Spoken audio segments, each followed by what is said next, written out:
All right, so let's just verify that. Oh, you know what? Oh no, I don't have the microphone in the right place. Oh no, Andrew, can I get your help? What? Can I just have you grab the brown box that's to the left of the couch? Nope, to the left of the couch. To the left, to the left. The couch. We that need couch. a little box for the microphone left. What's up? What's up? What's up? What's up? Hola. Let me make sure it's actually selected. Como esta? I don't know that it is. Please put that in front of us, between us, Fuego. Yes, it is this microphone. See, and skadoosh. Baba Gadoosh, Skadadanoosh. Baba skadoosh. All right, we have Sandra Yay, and Hannibal is here. Gonda. All right, so here we go. Hey everyone, I'm Cecil Laird, And I'm Jaime Fuego. and this is your horror show news with drinky Corn stuff. booze. See, Why did you have to? The hot sauce in my beer is delicious. Miss Morning, what up? Was that like Thank you. We sound great. Thank you, Sandra. We appreciate it. Yes, yes. And thank you once again for your card and contribution. We greatly appreciate that. You're awesome, a sweetheart. man. Thank you. Yeah, and then we also have Dino back, and we just recorded that little promo for you, Dino. Yeah, Dino, Yeah, we just dude. recorded, it ended up being about 2 minutes and 30 seconds. If that's not cool, let me know. I'll chop it down for you. Not cool. But yeah, we just got done recording that. Leslie McCann is here. Anthony Kulik is here. Juan Pablo Azaroff is here. Hola. Amanda. ¿Cómo está, Juan Pablo?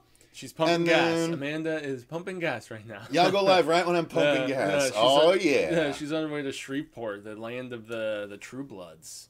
Oh, I hope she's Yeah. recovering from last night okay. I saw she had a rough morning. Yeah, I saw that posted. Star Clark. Late night for all of us, man. that That was was like a an fun almost one, man. 5-hour live stream. 4 hours Yeah. and 40 minutes. Amanda Tamayo is here. Star Clark is here. Madam Jones Productions Tamayo. is here. Yo, Brandon is Brandon, here. what up, dude? I did tell him I did lose that footage of us watching his new intros.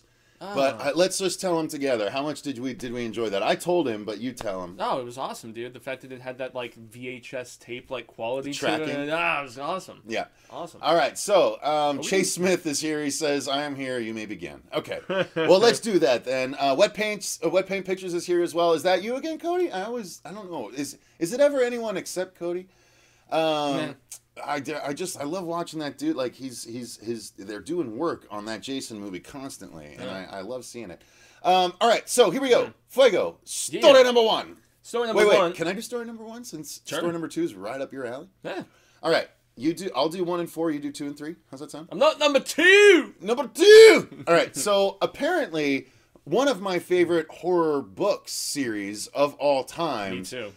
Is going to be officially. Well, it's officially found its director. We knew it was going to be made into a movie, supposedly. Yeah, it but originally had Guillermo del Toro attached, and while I'm sad that he jumps from project to project, though he's had his hands in so many things from Justice League Dark to this movie at one point and various others, the Pacific Rim sequel. But they finally found their director, dude. yeah, that's what's super exciting. So if they're still working to the point. Yep, Cody. Okay, cool, awesome. Yeah. I love that Cody continues to jump on, and I'm just like waiting for Cody to like pop and like be too big for us. But it's okay, it's cool. All right, so That reminds me, I'm supposed to send him a link to the band. why haven't you? I just forgot, and I just remembered right now. For what reasons? Was he thinking about using some music for something? No. He just asked if I could send him a link to the Chiron music. I didn't mean to. You know. Anyway. So yeah. Anyway, that is really exciting. I love the Scary Stories to Tell in the Dark books. Yes, They're amazing. The art literally scared me when I saw it as a kid, dude. Because I discovered those in like 3rd or 4th grade because I had them in the children's section of the Phoenix Public Library, and I'm wondering if that was the best place for them because, yeah, it's kind of gruesome artwork, man. Bradley is apparently a new viewer. Says, always doing the metal horns in your thumbnails, but do you actually listen to metal? Wow, you probably don't think I listen to metal, do you? Do you think I'm a poser, brah? Go ahead, Fuego. Whip out your metal dick real quick for him. A metal dick? It's made of flesh, sir. You know what I mean? Jesus Christmas. Oh, man, I'm all over with my metal. I mean, Sabbath and Maiden are the forefathers and probably the ones that I respect the most, but the melodic death from, like, Gothenburg is probably my favorite. I love my Arch Enemy. I love The Haunted, to say nothing of the fact that he's in a goddamn older horror metal Flames, band. And as far as American stuff goes, I mean, Lamb of God, stuff like All that. right, I didn't mean that much, but I'm just saying he's in a horror metal band. He's got his metal bona fides. Sandra, what happened when you feed gremlins? Last night was what happened when you feed gremlins after midnight. That's pretty funny, Sandra. Yeah. I like that. Now, is it the same when you give them something to drink after midnight, though? That's what I want to know. Not going to be chatting, but I'll be listening. Okay, cool, Amanda. Sounds good. Sounds good. You drive safe. Safe travels, girl. Yeah. You're awesome. All right. So my second grade teacher read them to us, says Chase Smith. That's a really forward-thinking second grade teacher to read scary stories to tell in the dark. Proper. The one that always comes to mind for me is this one where they find a drum out in the woods. It's like an old Indian like hand drum kind of thing, and this kid starts playing on it, and he can't stop, and he just starts going faster and faster and faster and faster and faster. You brought this up before. That sort of fucked me up, man. And then all of a sudden, like an arrow from like nowhere comes. Maybe some tunes for the ending credits of Voorhees. Bring it on, brother. That's what I was fucking thinking. I didn't want to put words in his mouth, but that's why I was like, I wonder why he wants the link. That'd be fucking badass, dude. Could you guys write a Jason song pretty quick? I think we have songs that might fit. Yeah.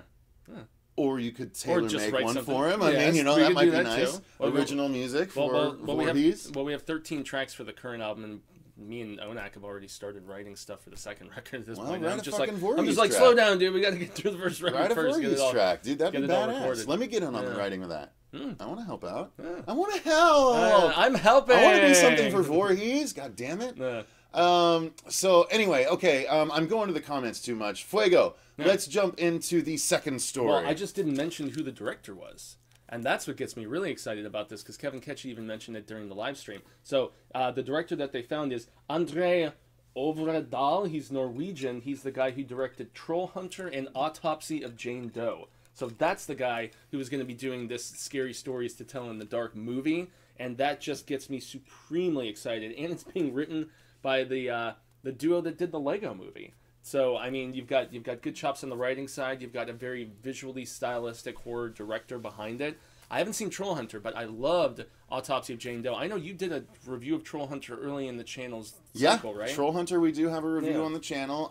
Just to interrupt real quick, Star Clark says, I turned off the Walking Dead mid-season finale for you guys. Pressure is on. Hey, I appreciate you, Star. Thank you very much. Yeah, that's awesome. Matt Reyes says, I love those books when we had them in my elementary library, referring to story number 1. 9997 Andrew says, I'm still delivering pizza. Y'all want some? If we hadn't actually just gotten some off camera in between live streams, then I would say yes. But I appreciate the offer, Andrew. Yeah. So, okay, not really into metal myself, says Leslie McCann. People consider AC/DC metal, says Bradley. Oh, is he giving you shit? AC/DC's more hard rock for me, but, you know. Bradley says, I'm new to watching the live streams, but I've been subscribed for a while. Thanks, man. We appreciate that. We appreciate that. No, yeah. You know, email us or you know, message, respond on one of the metal videos that we have Metal Monday every month, dude. Yeah. So watch those videos and message Fuego. He responds. You know, he comment on those. So you guys can go back and forth about metal, bro. That's what I have Fuego for. Yeah. That's what I have Fuego for. Watch Deathgasm, by the way, if you haven't.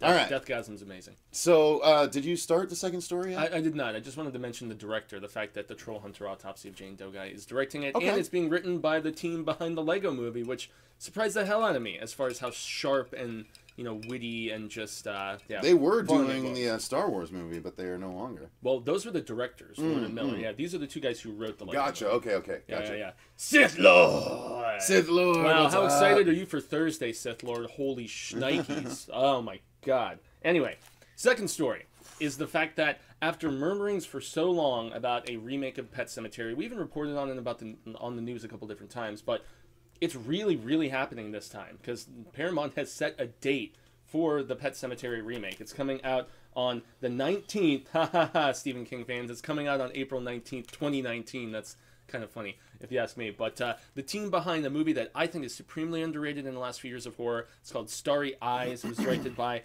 the writing and directing team of Dennis Widmeyer and Kevin Kolsch. I thought that movie was fantastic, and, you know, I guess it's been long enough since the original Pet Sematary came out, even though I really love it, and I don't know if it necessarily needs to be remade. Something Cecil tells me all the time. He's like, dude, even if the remake isn't very good, it's not going to take away the original from you. It's not going to, like, disappear and then it's gone forever.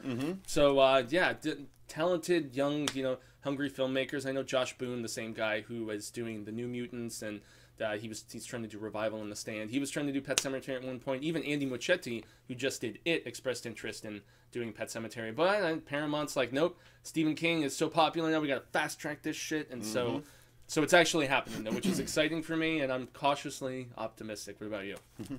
I'll watch it when it comes out. I'm Yeah. not particularly interested enough to like follow it along or anything like that. Like, there's so much Stephen King out there that I don't find myself getting super excited about it anymore.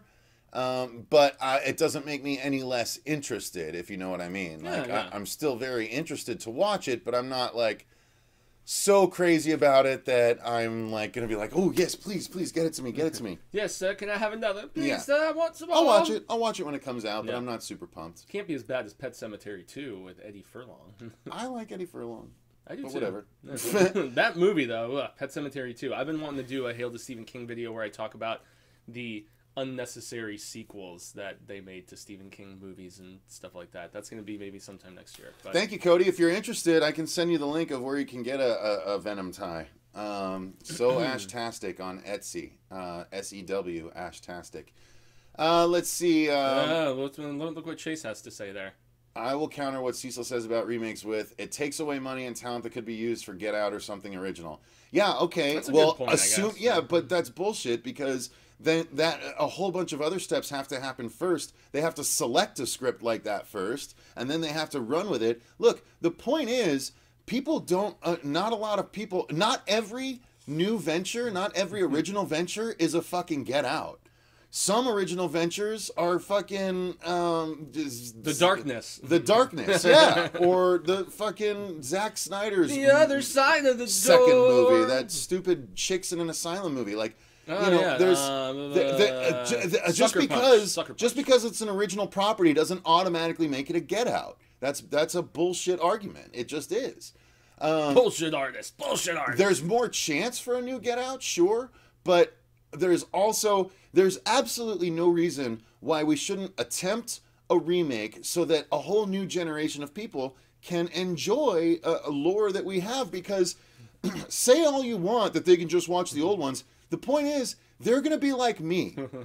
I don't want to watch anything before 1975, and I was born in 1980. Yeah, and You God think these forbid all fucking these kids born in millennial kids. 2000 and 2005 want to watch anything from 1983? Fuck no. Yeah. They don't. So why not do something that is a new version of an old property that at least has a chance to do it justice? We all liked the Poltergeist remake. Yeah, I liked it. Myself, I like Sam Fuego, Rockwell, Susie, and Marsha all liked the Poltergeist remake, as much hate as it gets. And as we would There have are gotten with that remakes that review. do a good job of updating it for a new generation. You mentioned Fright Night a lot. Yeah, Fright Night is an excellent remake. Colin Farrell, Excellent. and the poor kid that's no longer around, plus McLovin. Anton Yelchin. Yeah, Anton Yelchin and McLovin. I mean, that was a great remake. So, you know, I say, let's...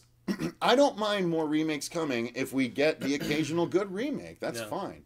Yeah, I think as the year has gone on, I really loved Get Out, but it's kind of slid down my list of the best of the year as the year has gone on. But that's just me. Todd Ryder is wondering if we're going to do a Last Jedi review on the channel. He says, I know it's off topic, but I think you guys are great, and was wondering if you'll be doing a review of The Last Jedi. I'm fine with it, if you want to. Or are you doing it for Infotainment? I haven't done it in Infotainment since I put it on freeze for the relaunch, so I don't know. It's up to you. Yeah, well, we're seeing it on Thursday, so you'll Assuming we can, yeah. You'll see a review somewhere. Yeah, so, absolutely. I don't know if we can get tickets. No. There's so many screenings at so many places. Okay. I can't go. It might see need to be like a 9:30 screening. I Based can't on go my see job, it but... at IMAX like I would want to, but yeah. In any all right, I'm so stoked as fuck for Last Jedi, though. By the way, oh, yeah, yes. it really is. I'm a millennial, but I love old classics. But Andrew, be honest with me, Andrew. I'm going to talk to you directly. Are you the norm? Or do most of your friends not like that shit? Tell me honestly. If you tell me opposite, if I'm wrong, I'll take it. But I'm guessing that you're not the norm for your age group. You tell me if I'm wrong. And Fuego, in the meantime, you continue on. Speaking of Get Out, that's actually a good segue that we were just discussing. It is the fact that we now have confirmation that Jordan Peele's reboot of The Twilight Zone is going to series at CBS. But the thing that bums me a little bit is the fact that it's going to be just like this new Star Trek show. It's going to be one of those all-access CBS things, and this really brings me to a point that I've been wanting to discuss on the news for a while. It feels like with all of the new emerging streaming services that are coming from all angles, I mean, it's not just your Netflix and your Amazon and your Hulu anymore. You've got your Shudder. You've got the Disney streaming service that's coming. And there's so many different things that pretty soon I'm thinking that all the plug pullers like myself are going to end up spending more in the long run for all these different streaming services than we might have originally been spending on cable or satellite or something. People were talking about that. People just weren't listening. I mean, it's the same thing as raising minimum wage in Arizona. Oof, like, that was a great idea. lot of us know that that's a really fucking bad idea. Because inflation hit immediately. But Bam! enough people didn't know that it was a bad idea that they voted for it for the short run. And, it's the same thing. A lot of people Scary politics think that this piecemeal thing is a good idea, but... Man, ultimately, if every network decides that they want their own app, like CBS does or whoever the fuck is doing the new Star Trek, like if every network wants that, that's a $10 app. It's $5.99 if you're okay with commercials. Yeah. $9.99 if you don't want commercials. And there's still more streaming services coming. Can you imagine how quickly that shit'll pile up and equal your cable bill? They're saying Disney's is going to be like $20, and they're going to have a new Star Wars original show. Andrew says you're right. So he says that he is not his norm for his age. Well, that's actually cool then. That means you're thinking outside of the box, dude, and actually doing proper research. Oh, props to Andrew. Back. Yeah, props to Andrew for sure. Shout out to 9997 Andrew, man. Yeah, that's props to him for opening his mind. But again, he's saying that he is not the average. Most of the people his age don't like that old shit. So without remakes, no one's going to even know about Freddy. Yeah. No one's going to know about Jason or Michael Myers without a new Halloween, without a new Friday the 13th. No one's going to fucking know anymore except for us. Just like... I don't know. I hate the Three Stooges. I never liked them. So, like, I think the Three Stooges are going to die off with a generation. I think fucking the people that watch, like, Laugh-In, they're on their way out the door. You know, like, it's just a matter of time before we're on our way out the door with the original fucking lineups of all of these horror icons. Well, if not for the fact that I took film classes, like, I wouldn't have even probably known about so much pre-70s anyway. And that's not just horror cinema. That's, like, movies in general. You know, I had to... It takes effort to seek out this type of stuff and really immerse yourself in it. And as the years keep going by and we all start, just seeing the 80s and the 90s being further and further behind us, that's where younger kids are really going to have to make the effort to, study up, guys. That's all I can say. Well, and Ms. Morning here backs me up again. Also an old school horror movie lover here, but sadly must agree with Cecil. This is not the norm. Sad but true. Yeah. Just like the Metallica song. Chase Smith says, I'm also a millennial. Plenty of people I know love old stuff. Plenty or a majority? He just likes disagreeing. Yeah, Chase is a contrarian. So, Anibal says, non-film lovers don't love old movies. Cecil is right. Guys, I'm not trying to be a dick. I'm not trying to be negative. I'm just being realistic when it comes to this shit. You be positive. I'll be realistic. That's my Home Alone quote for the day for you guys. Amanda says, yeah, that's why I can't click with people in my age group. I like older original stuff. See, that's the thing. Our particular audience is going to be skewed towards liking that shit because they're not going to watch us talk about the wide variety of stuff we talk about if they're not into all of it. Yeah. I guarantee we don't hold as strong a millennial audience as a lot of your Markipliers and your Jacksepticeyes, obviously. Jerks, Brandon says an interesting thing. He's like, just respect the classics. You don't necessarily have to like Exactly. them. See, and that's the way I feel about it. I respect the classic monster movies. I respect the Hitchcock movies. I am never going to watch them. Oh, Rear Window is so good, though. That I would watch because that has that one really long one-shot, doesn't it? Yeah. See, that I saw, I think, in one of my film classes. And it's an engaging, creepy concept, You think you witness a murder from your neighbor. And, I mean, it's been redone so many damn times at this point. But... Evil Prince says, I have seen the old one before seeing the new one. Love Freddy. Okay. Star Clark says 1919. All right. Yes, she knew the reference. Ha ha ha. Matt Reyes says, I've always loved older stuff from my music to movies. New music and movies don't do it for me. Yeah, music especially for me. I mean, yeah. Yeah, gosh. I know, Anibal, I know I should watch more classics. Like, I'm one of those people that won't watch movies older than, 1973, 1975, just because I don't... I get why they're there. I get that most of the shit I watch now is built upon them, but I don't feel like I need to go back and subject myself to utilizing those hours to watching. So at most I'm going to be like, oh, so that's what everyone is referring to. Okay. That's the most enjoyment I'm going to get out of this? No, I don't need to do that. I don't need to do that. Well, it's almost like the stories of days past, and, if they weren't told to the younger generations, they do eventually die away. Yeah. They go the way of the dodo.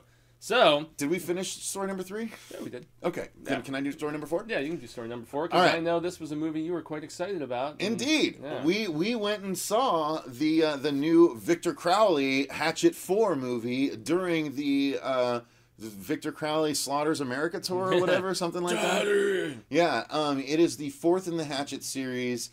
Adam Green himself toured the movie around. At most of the stops he appeared, and he did appear here in Phoenix. We all got to meet him, shake his hand, and take a picture with him. We have a whole vlog about it. Vlog number 10, I think, was our interactions with Adam Green at the screening, and it was fucking great. And Victor Crowley was, while nowhere near my favorite Hatchet movie. In fact, it's not the best of them all. I think it might be. It might be the worst of them all. Oh no! It might be the worst of them all. It's on par with 2. It's on par with 2. I loved 1 and 3. But it subscribes to the Star Trek rule where it's like every other one is really good. Yeah, where like Wrath of Khan was great, and then people didn't like Search for Spock, and then The Voyage Home, where they went back in time, was great, and then, god damn, The Final Frontier sucked. So anyway, yeah, I feel you there, man. Yeah. So anyway, it is officially coming. When he was here doing it, he said that he did not deliver a date. He said he was going to tour it for a while and then see what happened after that. Yep. But apparently he has decided and made a deal. It is coming to home release February what? It's coming February 6th, and so it's going to be on VOD, Blu-ray, and anytime DVD. You ask for it, you have to go February 6th. Yes, you actually get a $5 discount if you purchase them. But I'm excited for them to do it because honestly, this month is the month I'm supposed to receive something that I purchased. Right? Yeah, I was wondering. And so about when that. everyone else can watch it, I will release. Honestly, what I should do is I should release the book review the same day the movie drops. I think you should. That's fucking definitely what I'm gonna do. I'll just say Hatchet 4 Victor Crowley book review. Yeah. Because I'm excited about that. By the way, such a funny idea. I need to check up on that. I need to make sure that shit's coming. It was supposed to come in December, right? I think. Or was it January? I'm second guessing myself now. Thank you, News with Booze. Yeah. News with Booze. All right, so yes. Anyway, Victor Crowley is coming to home release. I'm excited. Man. I own 1 and 2. I bought 1 on Black Friday. 2 I haven't been able to find for less than $15 on the Blu-ray. Didn't we get the third one? We got the third one in a that was not the BAM box. That was the DVD people that send us. Yeah, the DVD people. We can't remember their names right now. I don't know. Anyway, they only send it to us in Halloween anyway.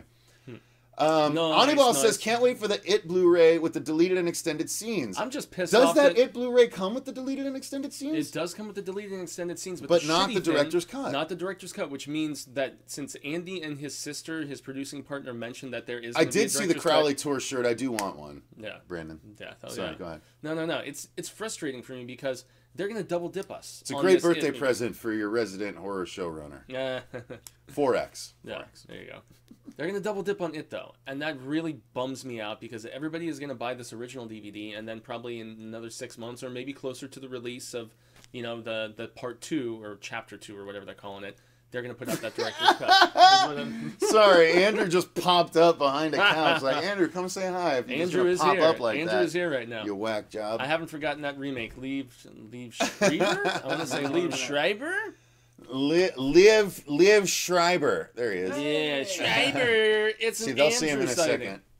All right. So yes, Victor Crowley is coming. Oh, can I? Wait, the movie teaser image unveiled? What? Yeah, I didn't see it. It was the one that I told you where it was like the logo, and they were confirming. That I did see that. Yeah. Okay. Wasn't going to be Agent Venom. Go ahead. Do you want me to do this, or you want to do this? I can segue into you for this, and so go ahead. Just this past weekend, down in Brazil, do you like Venom, Andrew? Mm-hmm. Yeah. Mm-hmm. Okay. Go ahead. And by Venom, we're talking about the venom that Bane puts into his Brady's body. here. I was just wondering about Brady if he was ever going to come back. Yeah. What's up, buddy? We upset him. Brady, did we? No, I'm kidding. Oh, I was going to say, Brady, we did a 4-hour and 40-minute hangout yesterday. Why weren't you on it? Anyway. He's like, it was past my bedtime. Yeah, well, maybe. No, it didn't start past his bedtime. It was 4 hours and 40 minutes, for fuck's sake. That just went on forever. But anyway, yes. Yeah, so in Brazil this past weekend, they were doing their big, it's Sao Paulo. I'm probably mispronouncing Sao Paulo. Sao Paulo, exactly. But they were doing their Comic-Con experience, and so Annabelle says hand. This is where they unveiled the first Venom image, and there was this rumor that was going around that this R-rated horror film Venom that's coming out this October. Was it October 5th? Yes, October 5th, 2018. They're basically rumors spreading that it was going to be Agent Venom, and so they took to dispelling this rumor by just showing, okay, no, this is the Venom that we're going with, and there's a hashtag and so on and so forth. But the thing which was especially exciting was they did an entire presentation yesterday, or maybe it was earlier today, but they finally revealed the 2 story arcs that this is going to derive from. Now, if I tell you where the movie is taking place, you might actually... It's not this. No, that's not the one. That's not the one.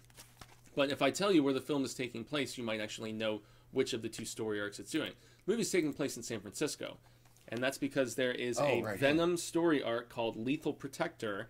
And then there's another one called Planet of the Symbiotes, and those are the 2 storylines that that's what they are deriving this film's script from. They're doing Planet of the Symbiotes in the first fucking movie? That's how they're going to maybe... That's how they're going to bring Venom to the world. Well, yeah, and bring Carnage in, yeah, but that would be that's an annoying way to do Carnage. Now, I kind of remember Lethal Protector, but I don't think I ever read Planet of the Symbiotes. That was amazing, right?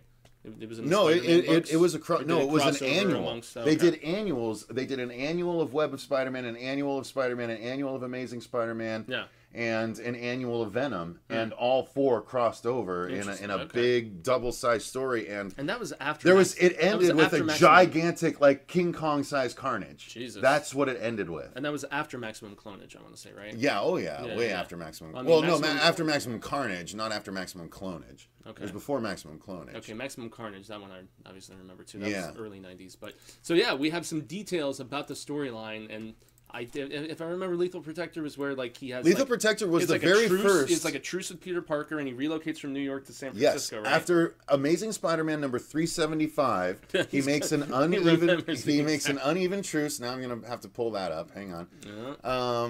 Hang on. Amazing Spider-Man 375. Wow, we're digging deep, guys. No, because I have this. I have this issue. Yes, I very specifically remember that cover. And then is that a McFarlane? Yeah, it's a McFarlane, I believe. Dude, I love the way McFarlane drew Spider-Man and his counterparts. And then Venom, Lethal Protector. Yeah.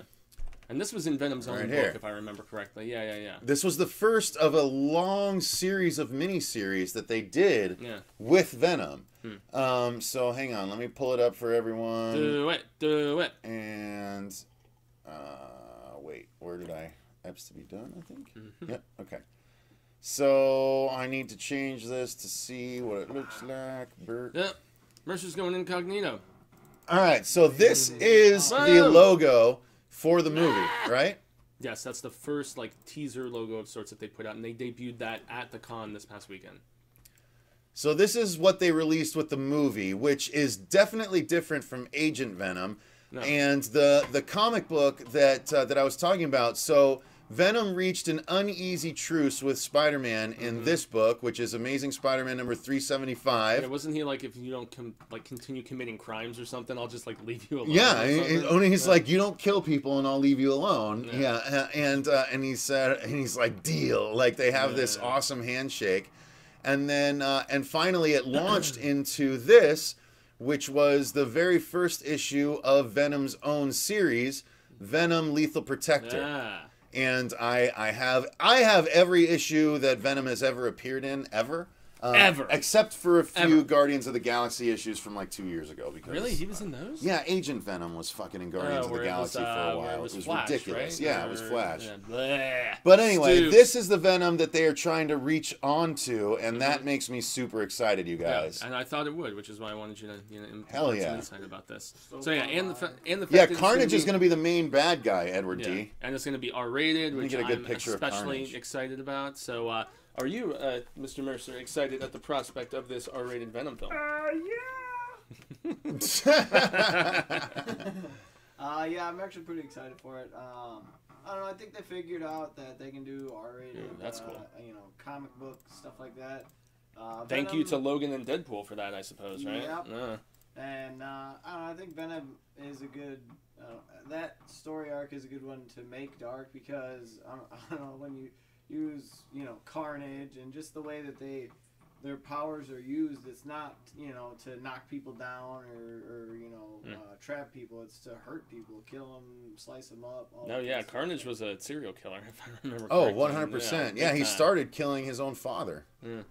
This is Carnage, you guys. If you don't know what Carnage looks like, that's Carnage right there. That's going to be the bad guy. Carnage. Yes, bitch, yes. And he's pretty badass looking right in that fucking artwork right there. That's pretty rad. Sorry, Andrew. I don't want to cover It's pretty rad status, man. Up, bro. So that's Carnage. That's going to be Venom's bad guy. That is super exciting. He's essentially an extraordinarily insane version of Venom that creates axes and blades, and he shoots parts of his symbiote off and impales people with it. Yeah. And he's just a super badass. So I'm really excited to see what the hell we're going to get as far as that goes. The chat's going fast. Holy shit, Zethriel is here. Zeth, I have something to send you. I got paid. I can finally send you something. So expect a package sometime in the near future.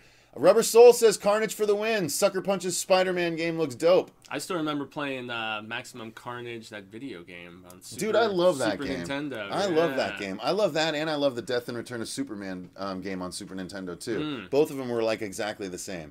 Also, there was another one that I remember playing. It was like Arcade's Revenge or something like that. Old Fart is here. Hey, good evening, Horror Show. All right, so Fuego, let's see what's next. I've actually met Sebastian Bach. I've met him. He's fun. Oops. He's a nice guy. I need to undo that. Oh, no. Oh, no. Oh, the stars. Where the stars are gone. Where did they go? I'll get them. Fuego, what was next? I told you not to bother me when I'm cleaning my room. Oh, no. So the next story is actually the fact that we have some information finally about this Deep Blue Sea sequel that I was honestly very skeptical about when I heard that it was going to be debuting on the Sci-Fi Channel. However, the new programming slate on the Sci-Fi Channel has shown itself to be very violent. Yeah, it is going to be rated R from the left coast. Yes, it's going to be rated R, and that was their big announcement at Warner Brothers. So thanks to stuff like 47 Meters Down in the Shallows, sharks are back in vogue, kind of like Stevie K and whatnot. And so, Cage Dive 3 is one that I know Cecil and I still want to watch. But Deep Blue Sea, as I mentioned during the live stream, it's my favorite shark movie. Jaws. Your favorite ever? Yes. Wow. Jaws is a better movie, 100% better. However, I have a lot more fun with Deep Blue Sea. You've got Michael Rappaport, you've got Thomas Jane, you've got LL Cool J, you've got this Samuel L. Jackson with the iconic kill that people still laugh about to this day. I still remember sitting in the theater, and when he's giving that uplifting speech, and then just the shark comes up and tears his ass apart and pulls him down. That's one of the best jaw-dropper moments I've ever had in a horror movie. It was so unexpected and so funny. And you weren't expecting Sam Jackson to die. No, that was a great moment. I don't know. I guess I'm getting called out here. Phil Deeney says, "Hey, C Dick, why you gotta be a bag to my wife Ashley October for her putting her opinion out there last night? She praises you dudes, and you had to be a jerk to your fan. Why, man? And Venom, cool. Long hair guy, thanks for not being a jerk." Wow. I don't know. Do you remember me being a jerk to Ashley October last night? I don't know. During the live stream? I have no idea what would have happened. If so, it wasn't his intention, I don't think. Absolutely not. I mean, that's ridiculous. And the fact that you're attacking me without even knowing what I did or anything? Yeah, misunderstanding, I would say. So whatever. Yeah. All right. No, I guess he got what he wanted. He got the shout-out he wanted. Obviously, I mean, Ashley should know I don't even remember what the hell I would have said that she would have taken that way. But okay. I don't hate on anyone for their opinions, but whatever. Let him think what he wants. No, it's fine. It's fine. Not the intent, man. And yes, thanks for the support, obviously. So, yeah, I mean, I obviously appreciate the support from Ashley. I don't know what would have happened, but the fact that I'm finding out by you attacking me during a live stream, that's not the coolest way to handle it, but whatever. Deep Blue Sea, guys. Deep Blue Sea. Edward D says, movie. I never saw you being a dick to anyone in that chat. Thank you very much, Edward. I appreciate that. All right, so yes, Deep Blue Sea I'm excited about. What I'm curious about is, obviously, they're not going to be able to get back Thomas Jane. Yeah. I don't think they'll bother. Role? Maybe they'll get LL Cool J to pop up, but without that, what is it? Is it still going to be? Because we know there were no additional sharks that were part of that thing. No, this is supposed to be, from what I was reading in the synopsis, it's like a continuation of the research of what they were doing at that particular facility, and in a different facility. Yeah, but this time they're using the technology on bull sharks instead, which are responsible for more kills, or not more kills, more attacks. Bull sharks. Yeah, bull sharks, because they can go in the fresh water and everything. I'm assuming that maybe that's kind of the thing. I don't know, man. Bull sharks being responsible for the most attacks in the world because of that freshwater aspect that they can go into. Yeah, genetically altered sharks. I mean, you can't go wrong with genetically altered sharks chomping on people. And so I thought when I saw Sci-Fi Channel, I was just like, this is going to be bad. But apparently it was made in the studio system. It's not a Sci-Fi original. It's just debuting on the Sci-Fi Channel. And then it's also going to be on VOD and, getting a home release and whatnot. And the fact that it's also going to be R-rated and they're not trying to tone that shit down, I hope it's not like a Sharknado kind of thing, but I really hope not. Jesus. I don't necessarily think it's going to be, though. So that's actually one of my most anticipated films of the year at this point, and maybe that's bad on my part. Set those expectations all high and shit, but Well, I'm still going to be excited to watch it, unless it's a Sharknado type thing. If they stick with what they did in the first one, I think it'll be all right. Oh, I'm laughing because of what Edward D said. He's like, Rappaport should come back, and they retcon his death as a dream sequence. I have to say that Cecil, you're a likable D-bag, and the guy with the long hair isn't too bad either. Yeah, I'm a likable D-bag. I'm not sure how to take that. Oh, Amanda. Jesus, man. You create a channel, and everyone shits on you for it. All right, Fuego, story number 7. Go ahead. Number 7, and this is one that's close, near and dear to your heart. It's near and dear to my heart because of the fact that I will say right here and now that I thought Alien Covenant fucking sucked. That movie was terrible. It did not fucking suck. Yes, it did. That movie was bad. It was trying so hard to be James Cameron's Aliens, and it ended up just coming across as being soulless and boring. Terrible writing, very half-assed performances, except for Robot Man, Mr. David. I mean, I like Fassbender in pretty much anything that I've seen him in. Robot Man, Mr. David. Yeah, well, there was David, and then there was the other one, right? No, well, he was playing dueling roles in that film. Yeah. So Ridley Scott apparently is on his press tour for All the Money in the World, I believe it is, and that's the one where they have this big old white elephant or yellow, pink elephant, whatever the hell it is, in the room of Kevin Spacey, and how they decided to cut him from the film and refilm all the scenes that had him in it and whatnot after you found out about his chomoness. But, yeah, it's, I'm not so sure I want another Ridley Scott Alien movie, but on the press tour, he is talking about it extensively. He was speaking with Entertainment Weekly, and he's like, yeah, the next film, we've got the gears going for it. It's going to scale back the aliens. It's not going to be as much about them now. And it's like, make up your mind, please, because, they said Prometheus didn't have enough aliens in it. And then Covenant, he even admitted in the review, he's like, people asked for more aliens, and so we put more aliens into Covenant specifically because of that.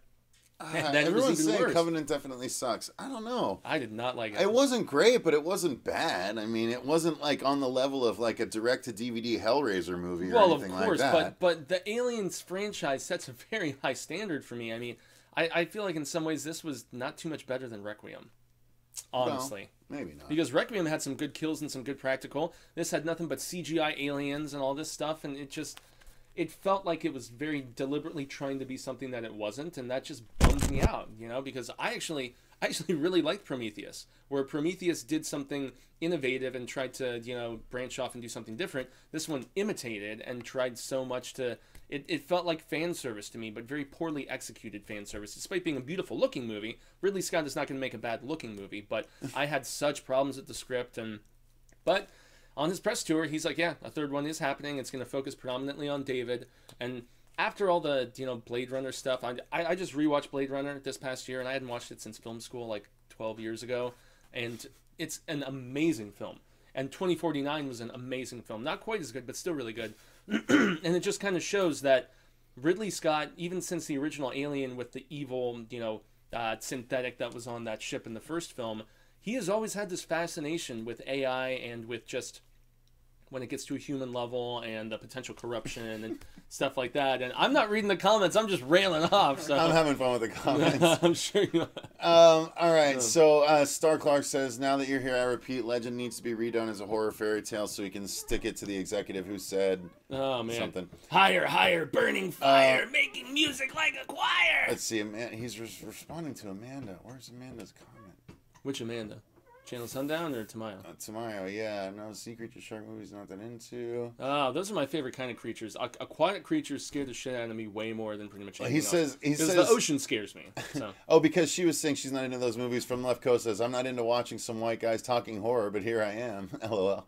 I like that. Everyone else was laughing. I'm adopted Mexican, bro. They like that. Adopted Mexican. Yeah, I'm adopted black, so there you go.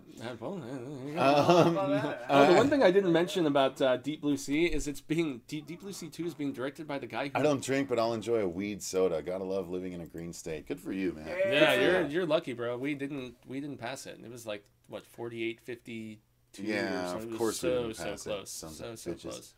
I heard pineapple and vodka in it. Yep. That's what this is. This is 2 shots of vodka, 1 small can of pineapple juice from Dole, and then a splash of cranberry in the top. It's really good. Yeah. This is just a Jerk says Andrew's fucking great back there. Yeah. This is just a michelada, guys. Nothing too exciting. Got some hot sauce and lime juice and beer to cocktail. Well, that's going to cover the news stories, though. I think, guys. Yeah, it does.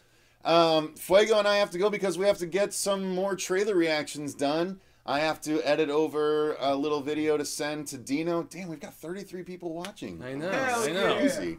Guys, do you have any questions about the news or anything? Like, I don't want to end a stream with 33 people watching. Who's got some questions for us? Like, you've got questions, we've got answers. What's the deal? Maybe. Andrew's crushing it back there. He always is. Andrew, he's being Mr. Big in the swivel chair back there. That's why we have so many different people on, because we've got Mercer on the news, damn it. It's crazy. He's like, Mercer crashing the potty, yo. 34 people watching. Crazy. 92%, yo. We love you guys. You guys like the news. We appreciate you. And I meant to forward the link to Facebook and stuff. I never even did that. And we still got 34 people. Yeah, and I actually forgot to make the... Cecil Fuego should kiss before ending the news? I forgot to make the little Instagram... Mwah.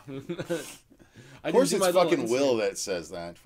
Did you say anything other than Covenant is good, bad? No. Just the fact that Ridley Scott is claiming that he is most definitely making a 3rd film in this trilogy that's going to tie everything together and link back to the first Alien movie. He's on his press tour right now, and he's adamantly saying that it is happening despite the fact that Covenant severely underperformed at the box office, and with good reason. And people are wondering, is it because, Prometheus, the response wasn't what was expected or whatever? I don't know. I'm not supremely excited about it, but since I love the universe so much, I have every Alien Dark Horse comic, for goddamn sake. So, I mean, I will definitely see this whenever it comes to fruition, if it really, in fact, does. I'm still skeptical, but Covenant pissed me off. You guys will hear my full thoughts about it.